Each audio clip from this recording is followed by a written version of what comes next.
Hello అందరికీ. Almost 1 year తర్వాత మళ్ళీ నేను వీడియోస్ చేయడం స్టార్ట్ చేశాను. మీ అందరి బ్లెస్సింగ్స్ ఉండాలని కోరుకుంటున్నాను.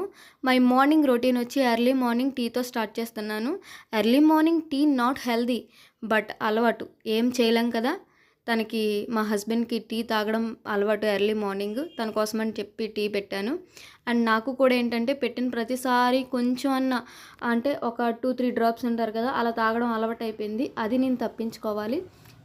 ఇంకా బ్రేక్‌ఫాస్ట్ వచ్చేసరికి నేను ఇడ్లీ బ్యాటర్‌తో ప్యాన్ కేక్స్ అనేది ఏస్తున్నాను. ఇక్కడొచ్చి నేను కొంచెం హెల్తీగా మారడం కోసం నేను ఘీ అనేది యాడ్ చేశాను. అంటే పెద్దవాళ్ళకైనా మనం పిల్లలకి పెట్టాలనుకున్నా కానీ ఆయిల్‌కి బదులు ఘీ అనేది చాలా బెటర్ ఆప్షన్ అని అనుకుంటాను నేనైతే. అందుకు నేను ఘీ అనేది యాడ్ చేశాను. అండ్ ఆఫ్టర్‌నూన్ లంచ్ విషయంలోకి వచ్చేసరికి ఇది పొడుపు ఆనపకాయ పులుసులాగా పెట్టాననమాట. మసాలా అది వేసి. టేస్ట్ వచ్చేసరికి నెక్స్ట్ లెవెల్‌లో ఉంది. నేను పిల్లలకి క్యారేజీలోకి అదే పెట్టాను. అండ్ మాకు లంచ్‌లో కూడా అదే. ఎలా ఉంటదా?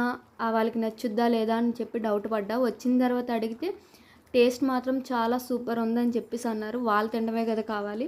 అండ్ మీకు ఈ రెసిపీ గనుక ఇంట్రెస్ట్ అనిపిస్తే గనుక నాకు కామెంట్స్‌లో పెట్టండి. నేను ఇది ఎలా చేశాననేది నేను వీడియో షూట్ చేసి పెడతాను కంపల్సరీగా. ఐ హోప్ ఈ వీడియో మీకు నచ్చిందనే అనుకుంటున్నాను. నచ్చితే లైక్, షేర్ అండ్ సబ్స్క్రైబ్ చేయడం మాత్రం మర్చిపోకండి.